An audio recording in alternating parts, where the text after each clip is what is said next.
So, Deadland, let me ask you first. For Gonzaga, it was a 26-point quadrant 1 win. For St. Mary's, a 26-point quadrant 2 loss. You have trademarked the term #seedline bump.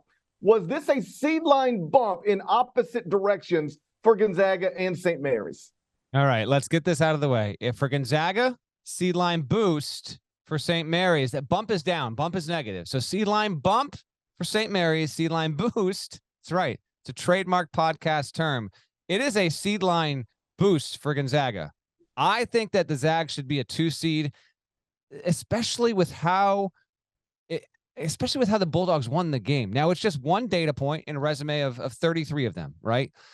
But we're talking about a St. Mary's team that you've called a computer tricker. You have, and maybe you're still of that belief. They're 11th in KenPom, but Gonzaga was near flawless in that game. And on balance right now with Gonzaga's resume, I'd have it as the last 2. Maybe it could be vulnerable to dip down onto that 3 line. St. Mary's, it's to be determined, and I can't wait to hear what Palm actually says on this. The loss is understandable. But the fact that you got run off the floor, it wouldn't surprise me if that actually wound up being a seedline bump for the Gales. I'm with you on Gonzaga. I've got the Zags as a 2 seed right now. They're 8th in my top 25 and one that was updated on Wednesday morning. Again, that translates to, just like you put it, the last number 2 seed. For St. Mary's, I've never definitively called the Gales computer trickers. I've just sort of wondered aloud. Are these guys maybe computer trickers? Because the predictive metrics have been really great basically all season. Even right now, they're in the top 15, St. Mary's, of most predictive metrics. But they only have 2 quadrant 1 wins. They have 7 more wins outside of the first 2 quadrants than they have wins inside of the first 2 quadrants. They've got 2 quadrant 3 losses. So the resume just doesn't match the predictive metrics at all. And though all of this stuff needs to be considered, the selection committee, I think, is going to look at this and recognize 2 quadrant 3 losses, only 2 quadrant 1 wins. Yeah, you're in the top 15 of most predictive metrics, but that's not enough to get you a top 4 seed in the NCAA tournament. I would have St. Mary's as a 6 seed right now. Still good enough, obviously, to advance to the second weekend of the NCAA tournament, but I just don't think the play on the court has ever matched what the computers suggest with this team.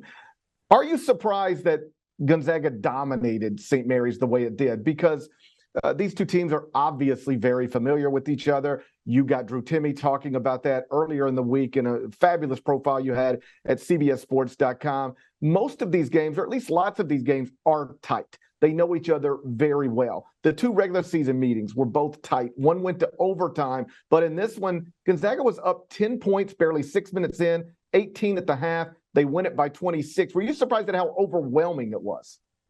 I was surprised at how overwhelming it was. And I say that with Gonzaga having been on fire as of late, #1 offensive efficiency team in college hoops right now per KenPom. But if you go back, I don't know if you knew this, GP, you can sort the data at barttorvik.com. If you go back 1 month ago from today to today, Gonzaga scoring 134.5 points per 100 possessions. That's adjusted for competition.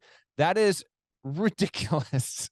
I'm going to promise you something. If Gonzaga scores 134.5 points per possession per 100 possessions, it will win the national title. All right. That is abnormally good. So even with how well Gonzaga had been playing, I was surprised that it was a laugher. It was a laugher. I was expecting St. Mary's to be able to rough the Bulldogs up a little bit and to have a game that going into the under 8, it's within 6-7 points. That wasn't the case at all.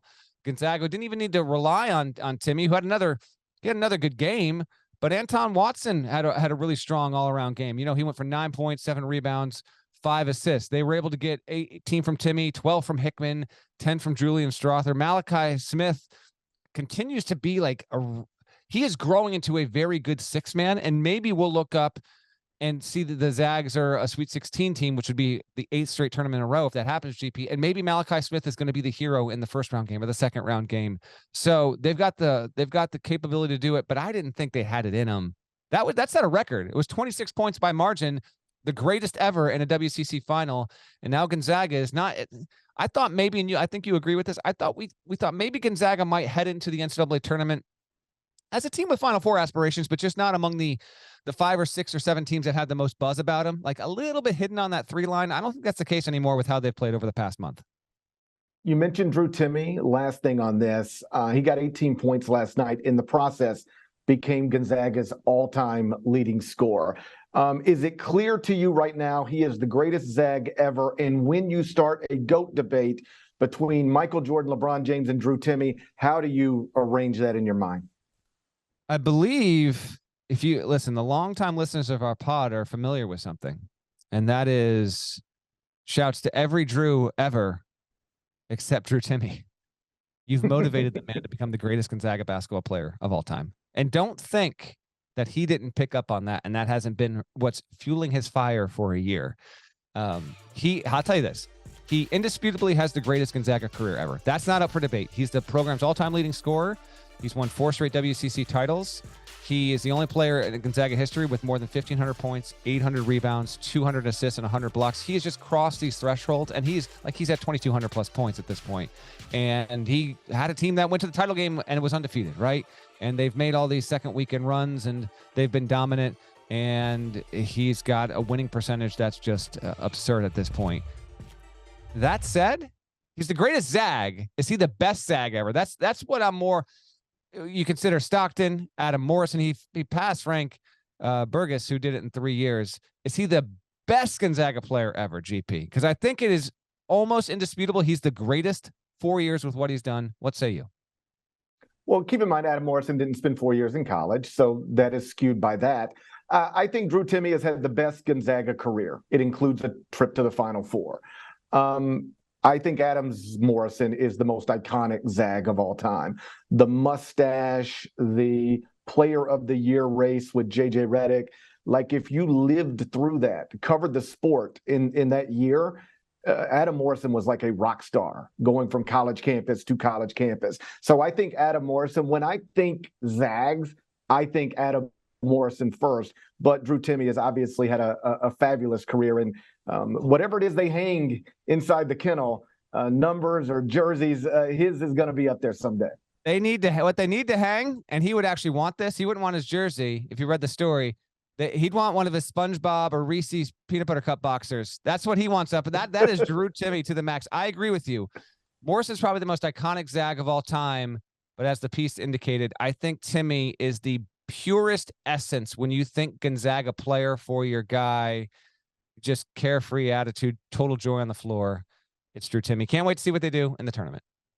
It would be interesting if universities started hanging underwear from the rafters. That would be a move in an interesting direction.